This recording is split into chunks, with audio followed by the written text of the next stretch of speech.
Hey, so as you can see by the title, today we're going to be talking about how to transition in the UK. Obviously it is worth noting that I'm not a professional and I don't know all the ins and outs of everything, but it's just to give you an idea of sort of the general pathway and how things generally work. So I'm going to be talking about both legal and medical transition. Legal transition as in changing your name and title and also changing your gender marker, or legally changing your gender.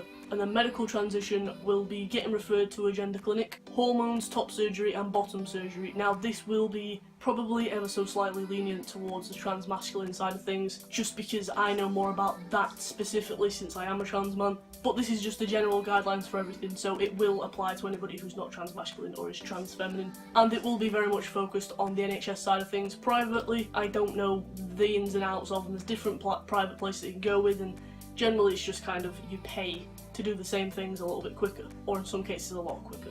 But yeah, so anyway, I'm going to start with changing your name. So this is the easiest thing ever in the UK. You literally go to a DPOL website, fill out the form, so you state what your previous full name and title was, and what you want to change your full name and title to. Then once you fill out the form, you pay for it and you wait for it to get there. That is pretty much the gist of it. Once it gets to you, you do have to get a witness to sign it, and that's somebody who is not related to you and doesn't live in the same household. So I just got a friend of my mum's to sign it. Once it's signed, it is legal, and you basically just ring up or go into any places that have your previous name on file, tell them you've changed your name, show them the DPOL.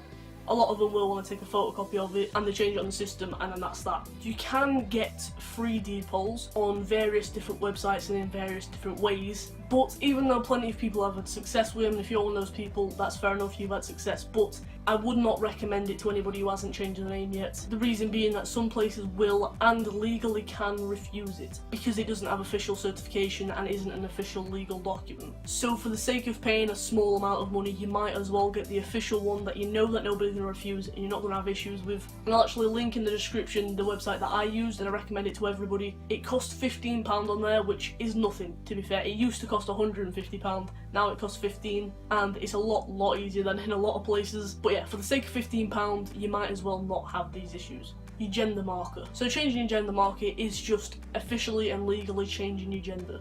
In order to change your gender marker, you have to get a gender recognition certificate. You have to apply for one of these, and you can only apply for one once you have had an official diagnosis of gender dysphoria. So that means you've been to a clinic, you've seen the doctor, you've had the assessments, and they've said you have gender dysphoria, and it's on paper. And you will have also had to have been out with your name legally changed for 2 years. And once you have a gender recognition certificate, you can change your gender legally on everything. Although you don't actually need it to change your gender on most things, the only thing you really need it for is to be able to change your gender and your name on your birth certificate.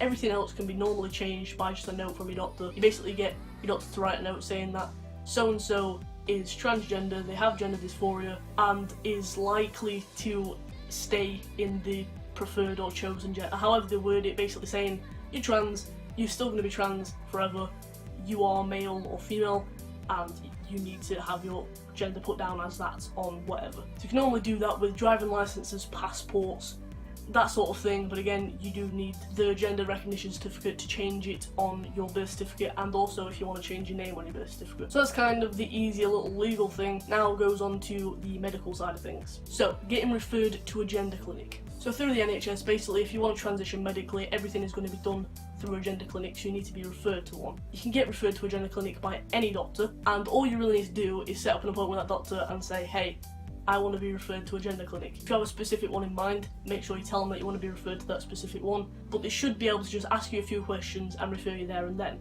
Although I have found that there have been a lot of issues with this with a lot of people, because GPs in the UK are, or tend to be, quite uneducated about these sorts of things. A lot of people don't even know where to start with referring to a gender clinic. And this has caused many issues, and I want to tell you now the things that you are entitled to, the things that can and can't happen. So basically, if you go to your doctor and say you want to be referred to a gender clinic, and they say, sorry, I can't do that, or they say you need to go to therapy first, or they say that they need to refer you to a certain one, as in most of the time they'll probably say the closest one to you, those things are incorrect. You can't be refused referral to a gender clinic. You don't need any prior therapy or anything else before you get referred. You can get referred whenever you please, and you have the right to be referred to any gender clinic in the country. If you are under 18, you will be referred to the Tavistock, which is children's clinic. I think there's a few dotted around the UK, but it will have to be Tavistock because that's the the name of the children's clinic. They will have to ask you some questions upon referral. So for example, they ask you things like sexuality, childhood, how you knew you were trans, just general questions to sort of get a better understanding,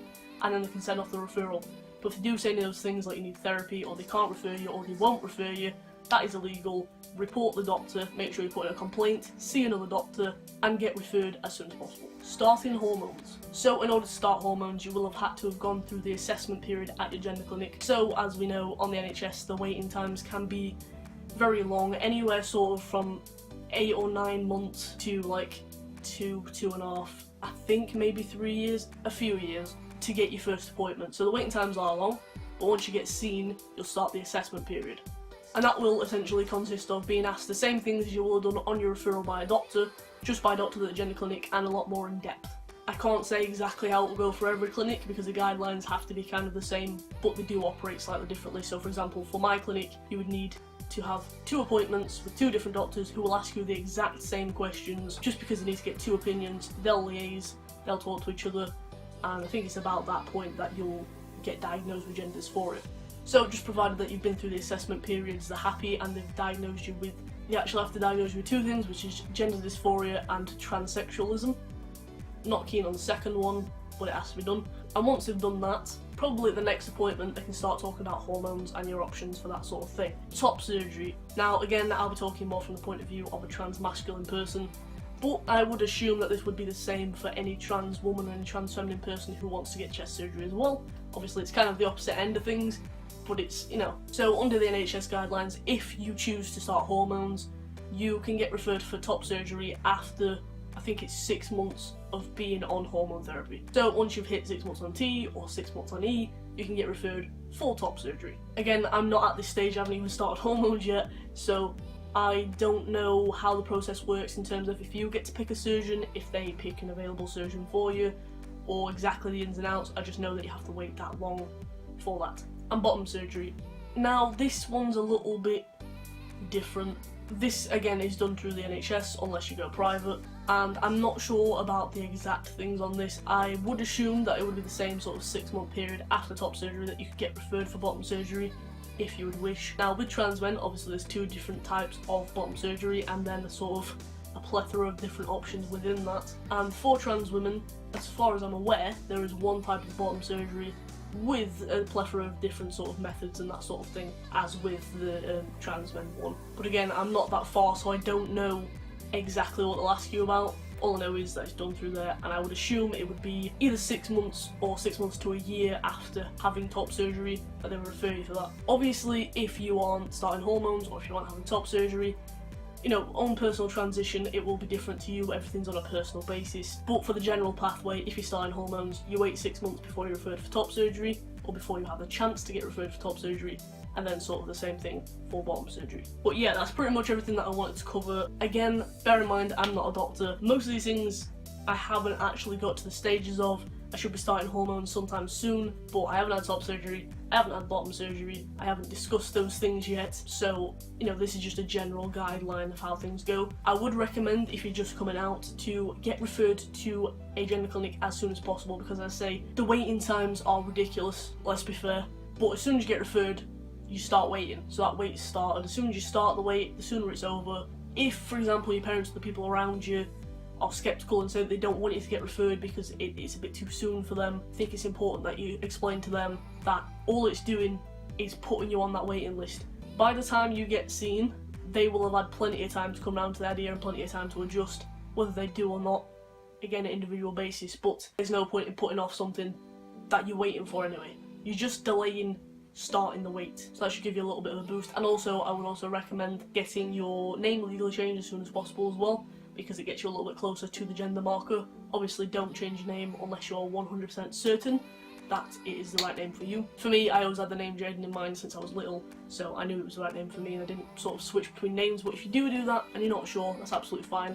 Just try and make sure that you are certain, because otherwise you're not legally changing it, changing your mind and having to legally change it again, and it's just going to be a lot of issues, and I don't know if it would show some sort of uncertainty to the gender clinic and that sort of thing. But yeah, anyway, if there is anything that I didn't touch upon or anything that you want me to explain a little bit further, I will do my best. Again, I don't know everything, so I can only do what I can. But leave a comment down below and I'll get back to you as soon as I can. If anybody does have anything that they know about and somebody's asking about, feel free to answer other people's comments as well. And yeah, so if you liked the video or you found it helpful at all, please give it a thumbs up. Also, subscribe down below to see more from me. I upload a new video every single Monday, and sometime soon might be starting uploading 2 times a week. We'll see how that goes, but maybe if I do, that'll also be Fridays. And hit that bell button to be notified when I upload a new video.